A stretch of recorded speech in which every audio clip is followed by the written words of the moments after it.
In the late summer of 1944, the war in the Pacific had reached a stage where the initiative lay with the United States, but the outcome and duration of the conflict were still uncertain. After operations in the Gilbert, Marshall, and Mariana Islands, U.S. forces had established a chain of bases stretching westward across the Central Pacific. From these positions, planners sought to support the next major objective, the Philippines, and, beyond them, the approaches to Japan's home islands. Within this larger framework, the Palau Archipelago, located in the Western Carolines, was assessed as a potential forward barrier and staging area, with particular attention given to the islands of Peleliu and Angaur. Angaur itself was a coral island approximately 3 miles long, situated about 7 miles south of Peleliu. Before the war, it had been administered by Japan under a League of Nations mandate and was used for phosphate mining, giving it modest economic value and rudimentary infrastructure. By mid-1944, the island hosted an estimated 1,400 Japanese Army personnel, largely from the 1st Battalion of the 59th Infantry Regiment, part of the 14th Infantry Division. These troops fell under the broader Palau Sector Group, commanded by Lieutenant General Sadai Inoue, while local command on Angaur was exercised by Major Ushio Goto. Their task was to integrate Angaur into a wider defensive system intended to slow or disrupt any Allied advance through the Western Pacific. Though for Japanese decision-makers in Tokyo and on site, the Palaus were one link in a dispersed perimeter that also included the Philippines, Formosa, and the Ryukyus. After setbacks in the Solomons, Marshalls, and Marianas, Japanese strategic thinking increasingly emphasized attrition, forcing the United States to incur significant casualties and logistical costs in a succession of island battles. The expectation was not necessarily to hold every position indefinitely, but to make each step westward sufficiently costly that U.S. political resolve and operational tempo might be affected. In this context, a relatively limited garrison on Angaur could still contribute to a broader delaying strategy, especially if terrain and prepared fortifications were used to maximum effect. On the American side, the Joint Chiefs of Staff and Admiral Chester Nimitz's Pacific Ocean Areas Command were working to synchronize the Central Pacific Drive with General Douglas MacArthur's advance along the New Guinea-Philippines axis. Operation Forager, the capture of the Marianas, had provided bases for B-29 bombers and opened new routes into the Western Pacific. The follow-on plan, designated Operation Stalemate 2, targeted Peleliu and Angaur as airfield sites and as protective outposts on the flank of the Philippines invasion routes. U.S. planners estimated that airstrips on these islands could support medium and heavy bombers, as well as fighters tasked with covering shipping lanes and interdicting remaining Japanese bases in the region. The force assigned to seize Angaur centered on the U.S. Army's 81st Infantry Division, known as the Wildcat Division. Its 2 regimental combat teams, the 321st and 322nd, were designated to land on Angaur, while the division as a whole formed part of the 3rd Amphibious Corps, alongside the 1st Marine Division, which was allocated to Peleliu. In numerical terms, approximately 10,000 U.S. troops were planned for the Angaur operation, giving the attackers a significant advantage in manpower, artillery, armor, and naval support over the 1,400 Japanese defenders. This disparity reflected the American preference for overwhelming combat power, but also the challenges posed by coral terrain, limited landing beaches, and the expectation of determined resistance. Intelligence assessments before the landings drew on aerial reconnaissance, submarine reports, and pre-war geographic information. Analysts identified potential beachheads, the phosphate facilities, and areas where an airfield might be constructed. However, the internal structure of Japanese defenses and their evolving doctrine of defense in depth were only partially understood. Experiences on earlier islands suggested that garrisons might contest the beaches with intense fire, followed by counterattacks aimed at driving assault troops back into the sea. At the same time, reports from other theaters indicated a shift toward fortified inland positions and cave systems, designed to maximize the defensive value of terrain while reducing exposure to naval gunfire and air bombardment. Public sentiment in the United States and Japan formed a distant but important backdrop. In the United States, news of previous operations such as Tarawa, Saipan, and Guam had already familiarized the public with the high human cost of amphibious assaults, yet also reinforced a perception that each captured island brought the country closer to the end of the war. In Japan, censorship and controlled media presentations emphasized continued resistance and the duty to hold imperial territory, even as the strategic situation deteriorated. These contrasting internal narratives shaped how societies understood island battles like Angaur, for American audiences, as incremental steps toward victory, for Japanese audiences, as part of a defensive struggle encompassing distant mandated islands and the home front alike. In early September 1944, the movement toward Angaur shifted from planning rooms to staging areas scattered across the South and Central Pacific. The U.S. 81st Infantry Division embarked from bases such as Pavuvu in the Russell Islands, loading infantry, artillery, engineers, and service units onto transports, landing ships, and cargo vessels. Amphibious shipping, including LSTs and LCIs, assembled under naval task groups tasked with delivering the division to its designated beaches on Angaur. The operation formed part of the larger Stalemate 2, landing force directed against the Palau Group, with the 1st Marine Division focused on Peleliu and the 81st Division assigned Angaur and, if required, later support tasks elsewhere in the archipelago. Command relationships were clearly defined. The division under Major General Paul J. Mueller operated within 3rd Amphibious Corps, supported by naval and air components coordinated through established joint procedures. At sea, convoys converged toward the objective area according to a detailed schedule designed to minimize confusion in the confined waters around the palace. Escort vessels screened for submarines and potential air attack, while carrier and land-based aircraft increased reconnaissance over Angaur and neighboring islands. Pilots photographed suspected gun positions, supply dumps, and the phosphate works, providing updated imagery to assault planners. Naval gunners adjusted preliminary fire plans to include observed installations and likely defensive zones inland. The approach phase thus combined movement and information gathering, as commanders sought to refine their understanding of the defensive layout without revealing the exact timing and location of the landings. On Angaur, the Japanese garrison prepared for an assault whose general likelihood they recognized, even if the precise date and axis remained uncertain. Major Ushio Goto directed his battalion-sized force to strengthen positions in depth rather than concentrating all resources directly on the shoreline. Work parties expanded caves and dugouts in the island's interior, especially in the broken coral terrain and elevated ground that offered fields of fire over likely avenues of advance. Wire obstacles, trenches, and mutually supporting machine gun positions were laid out to slow infantry and channel them into pre-planned killing zones. The garrison had limited heavy artillery and armor, so emphasis fell on concealment, interlocking small arms fire, and the use of terrain to offset numerical and material disadvantages. The preliminary bombardment phase began several days before the scheduled landings, signaling to both sides that the battle for Angaur had entered its opening stage. U.S. battleships, cruisers, and destroyers conducted systematic shelling of identified targets, ranging from suspected batteries to storage areas and road junctions.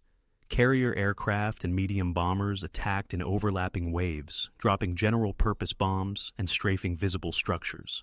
From the American perspective, this fire was intended to suppress coastal defenses, disrupt command and control, and weaken inland fortifications before the arrival of assault waves.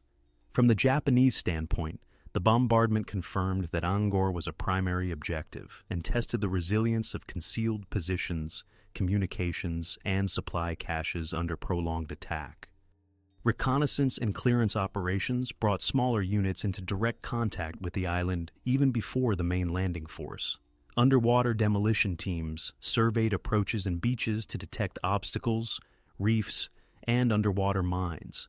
Their observations helped refine the selection of initial landing sites and the sequence in which assault waves would come ashore. At the same time, small boat patrols and hydrographic parties checked depths and currents, seeking to reduce the risk of grounding or dispersion of landing craft. These actions formed a bridge between distant bombardment and the imminent deployment of infantry, artillery, and armor onto the beaches. For the populations of the wider region, including civilians in the Philippines and on other Japanese-held islands, the opening moves around Angaur were largely invisible, yet they formed part of a chain of operations that would soon affect them directly. Shipping lanes were being reorganized, air routes were shifting, and military traffic increased through rear bases in New Guinea and the Central Pacific. Within Japanese administrative circles, reports of naval and air activity near the Palau's contributed to a broader picture of U.S. advances toward the Western Pacific, approaches to the homeland and the Philippines. Thus, even before the first landing craft touched Angaur's beaches, the opening phase of the operation had already begun to influence strategic expectations and local calculations far beyond the small coral island itself. Strategic planning for Angaur unfolded within the larger framework of Operation Stalemate II. For U.S. commanders, the island's value lay primarily in its suitability for one or more airstrips capable of supporting medium and heavy bombers and fighters covering the sea lanes toward the Philippines. The chosen concept of operations envisioned Angaur as an air base and logistics node on the southern flank of the Palau Group, complementing facilities on Peleliu. The capture and rapid development of an airfield were therefore central goals. Infantry and engineers would not merely seize ground, but secure the specific plateau and terrain judged most favorable for construction and expansion of runways, taxiways, and fuel storage. Within the 81st Infantry Division, staff work translated these strategic aims into detailed plans. Intelligence, operations, logistics, and engineer officers coordinated beach assignments, axes of advance, and phases for consolidating the beachhead and pushing inland. One regimental combat team was tasked to land first, establish a firm lodgment, and secure approaches to the intended airfield site. The second would follow to deepen the perimeter and attack key defensive zones identified on aerial photographs. Division artillery would be phased ashore as soon as landing space allowed, with fire plans prepared to support infantry movement through broken coral ridges and mined open areas. Engineer battalions were assigned dual roles, clearing obstacles and booby traps while simultaneously surveying and preparing the airfield zone. Logistical planning reflected the constraints of a small coral island with limited shelter and water. Supply officers calculated daily requirements for ammunition, fuel, rations, and construction materials under conditions of high consumption during the initial days ashore. LSTs and cargo vessels were loaded with a priority sequence. First waves carried infantry, light vehicles, and essential weapons. Later waves would bring heavy equipment such as bulldozers, graders, and aviation fuel tanks.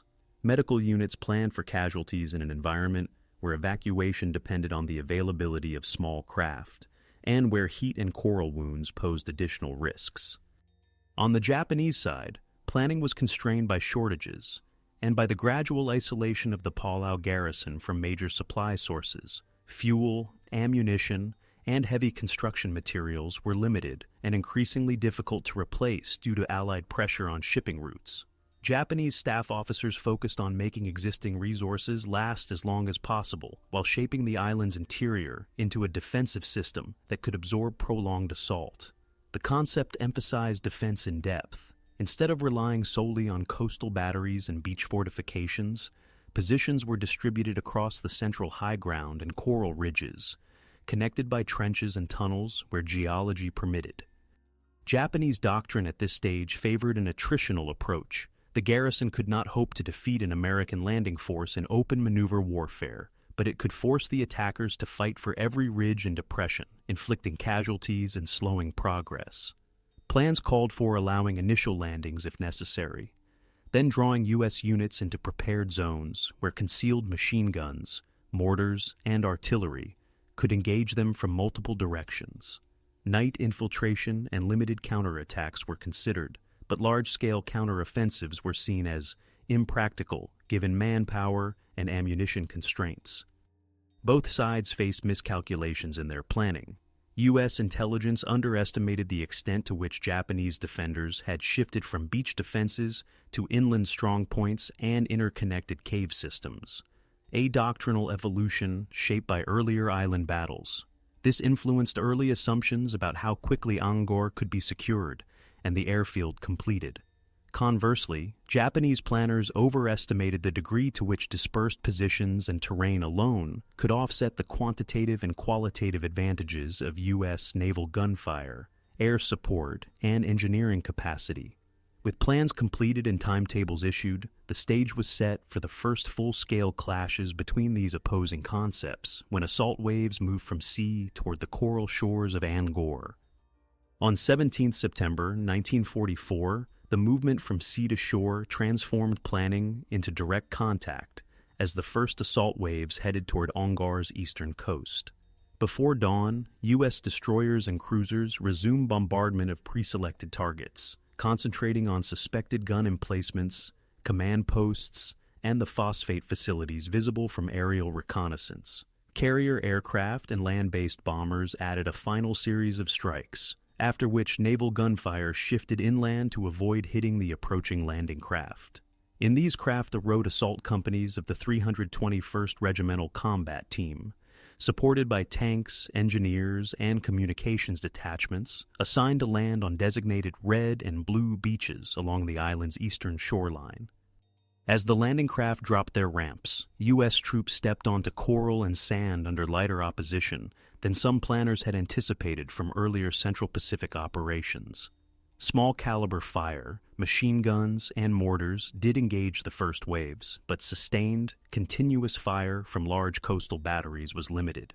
Some Japanese positions near the shore had been damaged or destroyed by bombardment, while others had been deliberately left unoccupied in favor of inland strongpoints. U.S. infantry quickly established local security, brought forward radios and mortars, and began to organize the beachhead into sectors for further advance. Engineers moved to clear minor obstacles and mark lanes for vehicles and supply parties. The first direct clashes inland revealed the Japanese defensive concept more clearly. Rather than counterattacking in strength at the waterline, small Japanese detachments used covered approaches to open fire from concealed positions, on ridges and in patches of vegetation. Snipers and light machine gun teams engaged advancing platoons, then withdrew to secondary positions when their initial locations were pinpointed. Mines and booby traps appeared along trails and at likely assembly points, slowing movement and forcing U.S. units to proceed carefully through terrain that alternated between open coral, scrub, and areas disturbed by mining activity. By late on the first day, the U.S. forces on Angaur had secured a continuous beachhead and pushed several hundred meters inland, gaining control over sections of the phosphate works and nearby high ground that dominated the landing areas. Artillery pieces, including 105mm howitzers, were landed and in place to support further movement toward the central plateau, identified as the future airfield site. Tanks and armored bulldozers began to move off the beaches, although their progress was influenced by coral ridges, shell craters, and soft spots created by previous mining operations. Casualties on both sides mounted progressively during this phase. U.S. reports recorded killed and wounded from small arms fire, mortars, and mines, while Japanese losses included personnel caught in bombardments and those involved in initial delaying actions. Among the small number of civilian laborers and non-combat personnel on the island, the outbreak of fighting resulted in rapid displacement to caves, shelters, and improvised hiding places in the interior. Their movement was constrained by the same terrain and fire zones that shaped military operations, and both sides had to account for the possibility of non-combatants in areas targeted by artillery or patrols. For commanders, this added another layer of complexity to decisions about fire missions and patrol routes, although military necessity remained the primary factor guiding tactical choices. As night fell on the first full day of the landings, both sides assessed the situation according to their expectations and plans. For U.S. commanders, the establishment of a viable beachhead and the presence of artillery and armor ashore indicated that the initial phase had succeeded. Yet contact reports from forward units made clear that the main Japanese defensive system lay inland rather than on the beaches. For the Japanese garrison, the survival of most combat elements and the preservation of key positions on central and southern high ground suggested that the decisive fighting still lay ahead. The first engagements on Angaur had therefore created a foothold for the attackers and a defined defensive perimeter for the defenders, setting the conditions for the more intense battles that would follow in the island's interior. During the days following the initial landings, the battle on Angaur expanded from the beaches into a series of linked engagements across the island's central and southern sectors. The 321st Regimental Combat Team advanced westward from the eastern shore, while additional elements landed and began a southward push to secure the lower part of the island. The 322nd Regimental Combat Team, coming ashore in later waves, moved toward the central plateau and northern coral ridges. Division headquarters coordinated these movements to compress the Japanese garrison into progressively smaller zones, while maintaining the protection of the future airfield site. Escalation took several forms. Artillery fire increased as more guns were landed and emplaced. U.S. units used 105mm and 155mm howitzers to engage identified strong points, ridge lines, and junctions where Japanese movement was suspected. Naval gunfire remained available for deeper targets, though its use became more selective as front lines drew closer to the western shore. Air support continued in the form of fighter bombers and medium bombers attacking cave entrances and suspected command posts. These combined arms were intended to shape the battlefield before infantry closed with defensive positions, but the rugged interior and the defenders' use of concealment limited the observable effects of each strike. Japanese forces responded by adjusting their own dispositions. Forward outposts that had contested initial advances withdrew stepwise toward more prepared positions on the island's interior heights, particularly in the northwest, where coral ridges and depressions offered natural protection and fields of fire. Communications within the garrison relied on runners and field telephones where cables could be laid in protected routes. Ammunition and food stocks were redistributed to support a prolonged defense, with priority given to units manning machine guns, mortars, and remaining artillery pieces. As the perimeter contracted, Japanese units sought to maintain overlapping fire coverage and to preserve the ability to conduct local counterattacks against exposed flanks or units moving through broken ground. The terrain itself contributed to the crisis for both sides. Coral ridges, sinkholes, and former mining pits slowed the movement of infantry and vehicles, fragmented lines of sight, and complicated coordination. Tanks could not always reach positions where their firepower would be most useful, and engineers had to cut new tracks under the threat of small arms and mortar fire. For U.S. troops, heat and the reflective glare from coral surfaces increased physical strain, while resupply of water and ammunition over rough ground demanded continuous effort from logistics and support units. For the Japanese defenders, the same terrain that provided cover also restricted options for maneuver and evacuation, binding units to positions that could be systematically isolated. Casualties rose as contact became more continuous. U.S. battalions reported growing numbers of killed and wounded from ambushes, mines, and fire from well-sighted machine gun nests that were difficult to detect until they opened fire. Japanese losses increased under artillery bombardments, air attacks, and close-range engagements as patrols and assault squads probed and attacked their positions. Medical personnel on both sides operated under constrained conditions. U.S. aid stations were established near the beaches and later moved forward, while Japanese medics treated wounded in caves and dugouts with limited supplies and diminishing prospects for evacuation. Beyond Angaur, developments on neighboring Peleliu and in the broader theater influenced perceptions of the fighting. Reports of the demanding combat on Peleliu reached the 81st Division, reinforcing expectations that inland defenses on Angaur might also prove resilient. At higher command levels, the progress of both operations was evaluated in relation to the timetable for the upcoming invasion of the Philippines. Any delay on Angaur that postponed airfield completion or tied down units intended for future tasks was noted. For Japanese higher commands, fragmentary reports from the Palaus contributed to a wider picture of shrinking defensive depth in the Western Pacific, as each island battle consumed personnel and materiel that could not be easily replaced. By the time the southern part of Angaur had been largely secured and the projected airfield site brought under U.S. control, the locus of crisis shifted toward the remaining Japanese positions in the northwest. The defenders had succeeded in drawing the battle into an area of their choosing, where coral ridges, interconnected caves, and prepared firing points allowed them to concentrate fire on advancing units. For U.S. commanders, the situation presented a dual challenge: continuing construction and consolidation in the secured zones, while committing additional forces and firepower to reduce a compact but well-organized defensive pocket that still influenced operations across the island. As the battle shifted decisively to the northwest corner of Angaur, the campaign reached its most intense phase.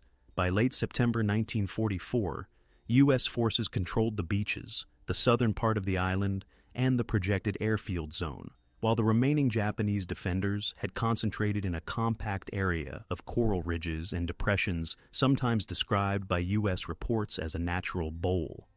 Within this confined perimeter, an estimated several hundred Japanese soldiers, supported by machine guns, mortars, and small stocks of artillery ammunition, occupied interconnected caves and firing positions. The 321st and 322nd Regimental Combat Teams were tasked to reduce this pocket, while engineers and service units continued airfield construction and logistical development in the secured sectors to the south and east. At this peak stage, U.S. tactics combined sustained firepower with stepwise infantry advances. Artillery batteries delivered repeated concentrations onto known and suspected positions along the ridgelines, often preceded or followed by airstrikes from fighter bombers employing bombs, rockets, and strafing runs. Tanks and self-propelled guns, where terrain allowed, engaged visible cave mouths and revetted positions with high explosive and armor-piercing rounds. Infantry companies moved forward in small elements, supported by flamethrower teams and demolition specialists carrying satchel charges to seal or destroy caves used as firing points or shelters. Progress was measured in short distances, as each captured position revealed further concealed firing points set back in the ridges. For the Japanese defenders, this phase involved a continuous effort to maintain the coherence of the defensive system under heavy pressure. Units reorganized into smaller groups occupying mutually supporting caves and positions, with emphasis on conserving ammunition and choosing firing opportunities carefully.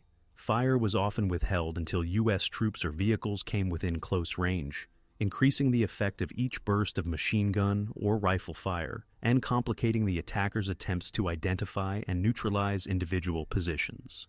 Movement between caves took place through covered routes or internal passages where geology permitted, but growing artillery damage and blocked entrances gradually reduced freedom of movement and the ability to coordinate defensive fires across the entire pocket. The human and material costs for both sides were most concentrated during this period. U.S. infantry companies reported daily casualties as platoons advanced along narrow ridges or into ravines exposed to intersecting fields of fire. Medical evacuation required carrying wounded over broken coral and through areas intermittently under observation and fire, while aid stations near the front operated at high capacity. Japanese losses increased as artillery and airstrikes collapsed caves, destroyed firing points, or cut off smaller groups from the main defensive sector. Wounded Japanese soldiers frequently remained in caves and dugouts without realistic prospects for evacuation beyond the pocket, while remaining supplies of food and water declined as external caches were destroyed or became inaccessible. Civilian presence in the battle zone was limited, but those workers and non-combat personnel who had taken shelter in or near the defensive area experienced the effects of concentrated firepower and isolation from the rest of the island.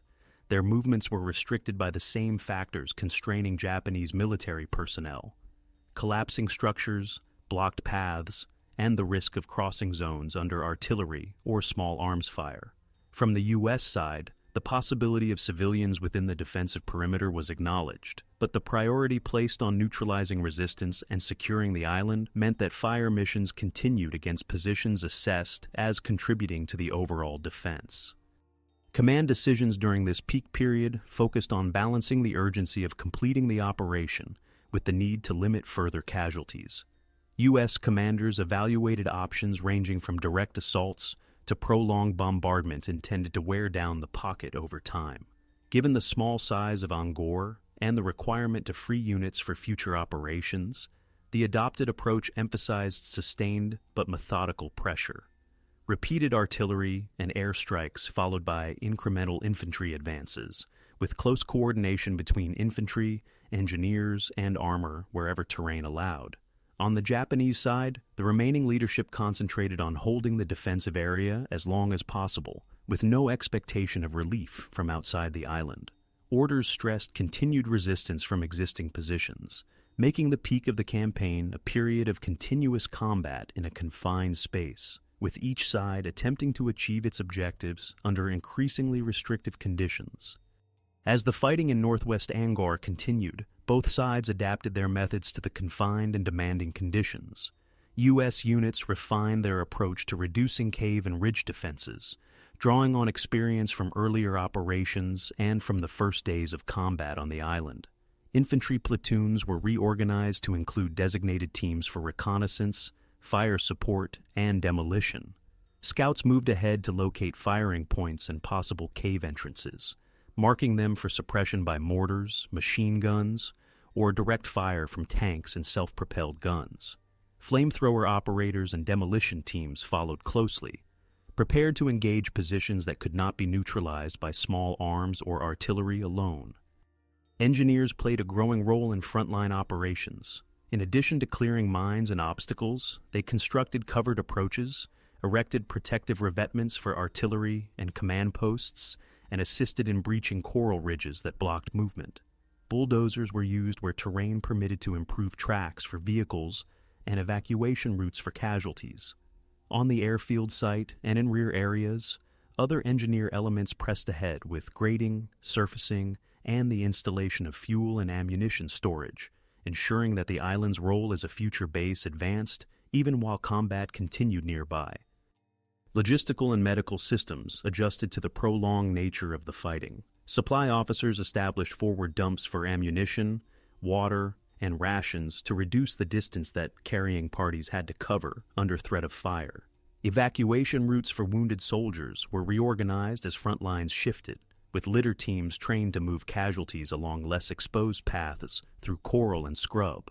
Medical units refined triage and treatment procedures to deal with blast injuries, burns from flamethrower operations gone wrong, and infections related to coral cuts and the tropical environment. These measures aim to maintain the effectiveness of combat units despite a sustained rate of casualties. Japanese forces, facing increasing isolation, also adapted. Small groups shifted positions more frequently, using night and periods between bombardments to move ammunition and redistribute remaining food and medical supplies. Sniper and machine gun teams endeavored to change firing positions after each engagement to avoid being targeted by observed artillery fire. Where internal cave connections existed, these were used to shift personnel between firing points without exposing them to surface observation. Communications relied increasingly on short-range runners and prearranged signals, as damage to lines and the physical fragmentation of the defensive pocket made continuous control difficult. Resource management became a central element of Japanese resistance.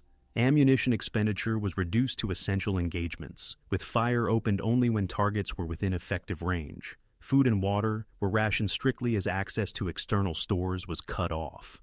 Equipment and weapons salvaged from damaged or overrun positions were collected and brought back into service where possible, prolonging the ability of smaller groups to continue fighting.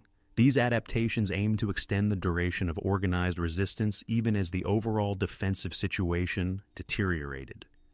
Psychological factors emerged increasingly for individuals on both sides.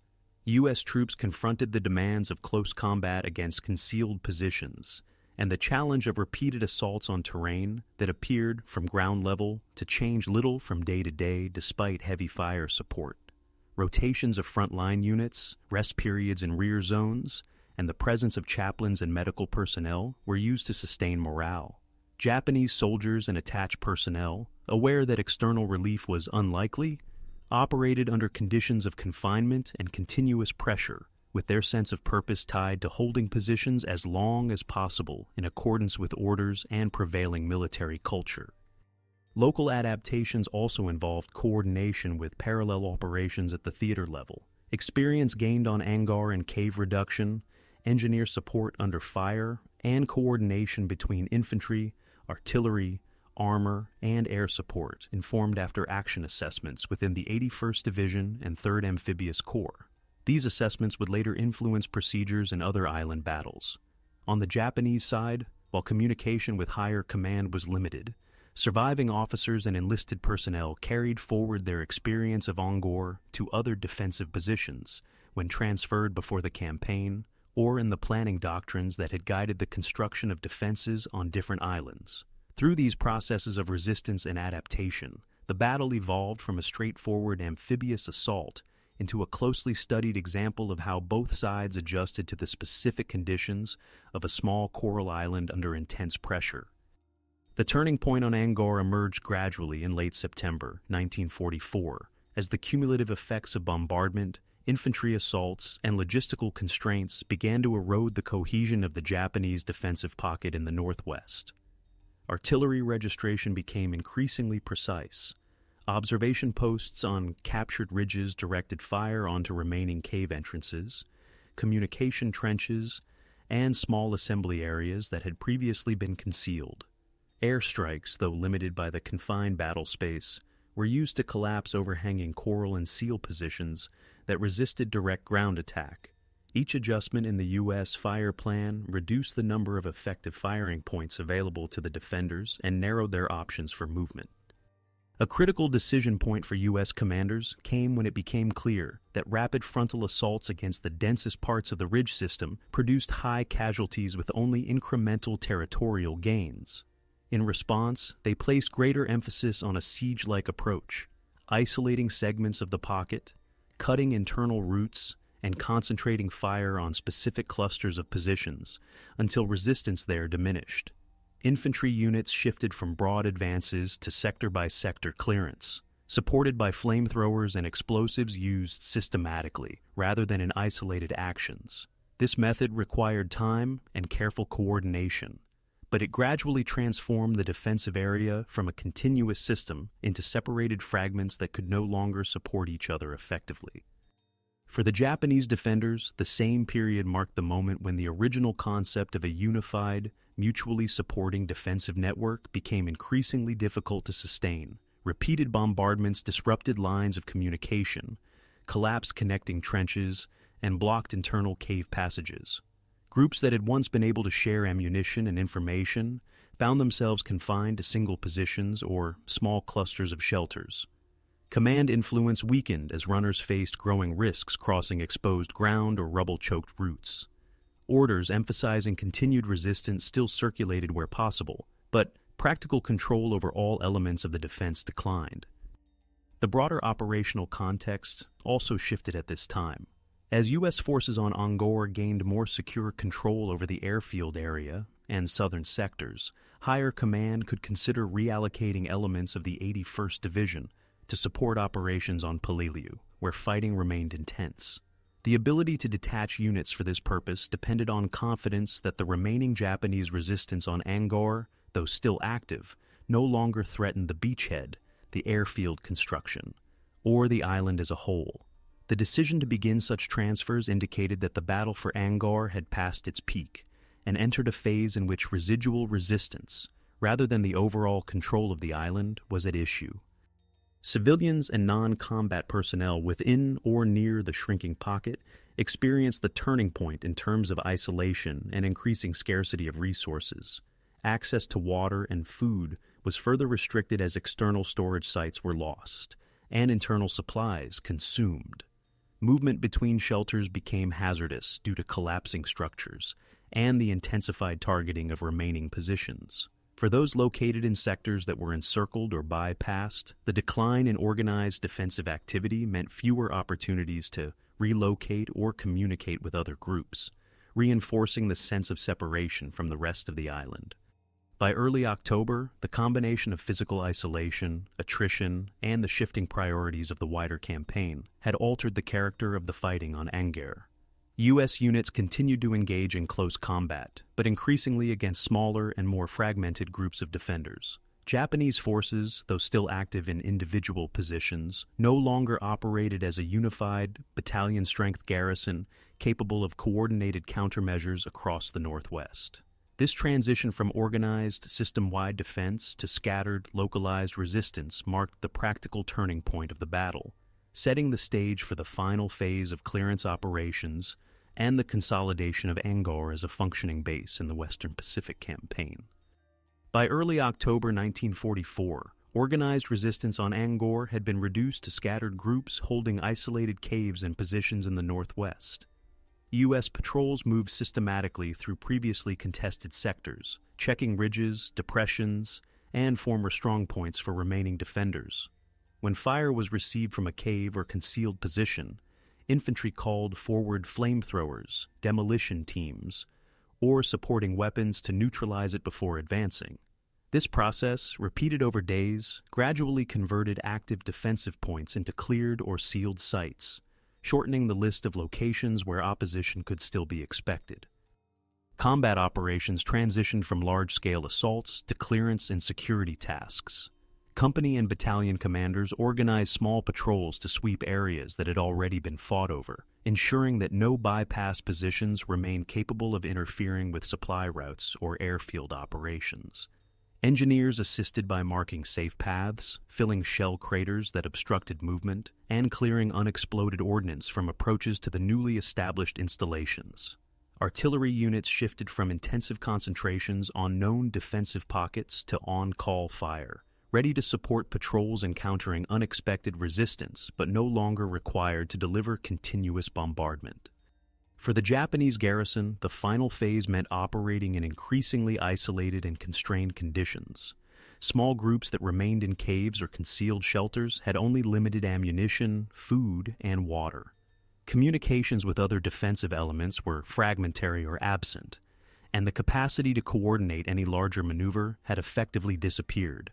In some cases, defenders continued to fire when U.S. patrols approached, leading to short engagements that ended with the suppression or destruction of the position. In other cases, caves were found abandoned or with only traces of earlier occupation, suggesting prior withdrawal, casualties, or relocation during earlier stages of the fighting. The formal declaration that Angaur had been secured came once higher command judged that remaining resistance no longer affected the island's overall status as a functioning base. By that time, the airfield construction had progressed to the point where aircraft could begin to use the runways, and primary supply and command facilities were operating with relative regularity. Units from the 81st Infantry Division were either redeployed within the island for garrison and security duties, or detached to support operations on Peleliu, reflecting the shift from combat to stabilization and support functions on Angaur itself. Casualty figures illustrated the immediate human cost of the operation. U.S. forces suffered several hundred killed and a larger number wounded over the course of the campaign, reflecting the intensity of fighting in the central and northwestern sectors. Japanese losses were proportionally higher relative to the initial garrison strength, with the majority of defenders killed in action and a comparatively small number taken prisoner. These figures indicated both the scale of the effort required to secure a small island and the determination of the garrison to continue resistance despite increasingly unfavorable conditions. The physical landscape of Angaur bore visible traces of the battle. Coral ridges were scarred by shell impacts and explosives. Vegetation in contested zones had been stripped or burned, and the phosphate facilities and other pre-war structures showed varying degrees of damage. Unexploded ordnance and disturbed ground posed ongoing risks, requiring continued engineer activity even after combat operations formally ended. For the limited civilian and non-combat population, the end of fighting marked the start of a period of registration, screening, and relocation under U.S. military administration, as authorities sought to separate combatants from non-combatants and to establish basic living arrangements in the new conditions. In the immediate aftermath, Angaur's role within the wider campaign shifted decisively from contested objective to operational base. The island's airfield and harbor facilities supported aircraft and shipping involved in the approach to the Philippines and in continued operations across the Western Pacific. For both sides, the conclusion of combat on Angaur represented not an isolated endpoint, but a transition. For U.S. forces toward further offensives, For Japan, toward a progressively narrower defensive perimeter, as additional islands were brought under Allied control. In the longer perspective of the Pacific War, the Battle of Angaur became one component in the chain of operations, linking the Central Pacific Drive to the recapture of the Philippines. Once the island was declared secure, and its airfield operational, medium and heavy bombers, along with fighters and reconnaissance aircraft, began using the runways to support missions toward the southern Philippines and other Japanese-held positions in the western Pacific. Sorties from Angaur contributed to attacks on shipping, airfields, and logistical centers, reinforcing pressure on Japanese forces as Allied naval and ground operations moved westward. The island thus fulfilled the role envisioned in pre-invasion planning, a forward base and logistical node rather than a large troop concentration area. Casualty data from the battle fed into broader assessments of amphibious operations in confined and fortified environments.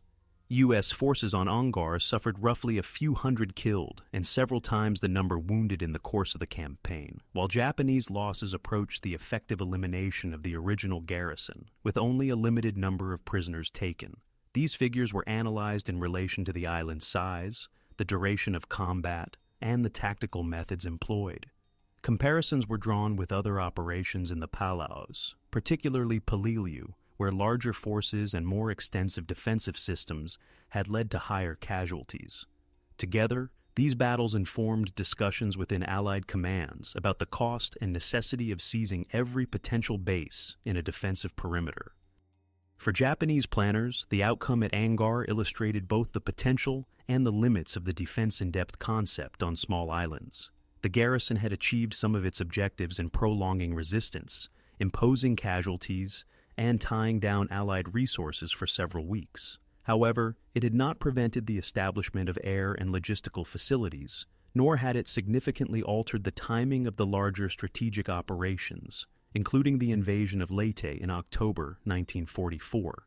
Post-war analyses of Japanese defensive doctrine noted that while positions like Angaur could delay and complicate Allied advances, they could not reverse the overall trend once Allied industrial capacity and naval air superiority had been fully mobilized. Locally, the battle reshaped Angaur's physical and social landscape. Coral ridges, vegetation, and mining areas were altered by bombardment and construction, while unexploded ordnance and disturbed ground required clearance before peacetime activities could resume. Civilian workers and residents who had been present before and during the fighting faced a period of military administration, screening, and gradual transition toward post-war arrangements under changing international mandates. The phosphate industry, which had provided much of the island's pre-war economic rationale, had to adapt to damaged infrastructure and new regulatory conditions in the post-war environment. In the decades after 1945, Angaur's role in historical narratives varied, according to national and regional perspectives. In U.S. military histories, the operation was often discussed in conjunction with Peleliu as part of the Palau campaign, cited for its lessons on cave defenses, combined arms integration, and the relationship between tactical objectives and larger strategic aims. For Japan, Angaur formed one of many island battles, illustrating the consequences of extended defensive lines across the Pacific and the human cost of fighting on isolated, increasingly unsupplied positions. In Palau and the wider Micronesian region, the legacy included both the physical remnants of war, fortifications, wreckage, and altered landscapes, and the longer-term effects of changing colonial and strategic interests. Commemoration and memory developed gradually. Memorials, grave sites, and periodic visits by veterans and relatives reflected efforts to recognize the losses on both sides. Archaeological surveys and historical studies documented positions, cave systems, and artifacts, contributing to a more detailed understanding of how the battle had unfolded on the ground. In academic and educational contexts, Angaur has been examined as a case study within the broader Pacific campaign, a relatively small engagement that nonetheless encapsulated themes of attrition, adaptation, logistical planning, and the interplay between local terrain and global strategy. The historical significance of Angaur ultimately lies not in its scale compared to larger operations, but in how it illustrates the dynamics of late-war island battles in the Pacific. It demonstrates how strategic considerations, such as the need for airfields and secure sea lanes, translated into specific objectives on small geographic features, and how both sides attempted to reconcile doctrine, resources, and terrain in pursuit of their goals. As part of the sequence leading from the Central Pacific to the Philippines and onward toward Japan, the Battle of Angaur stands as one link in a chain whose cumulative effects shaped the final phases of the Pacific War and the post-war order in the Western Pacific.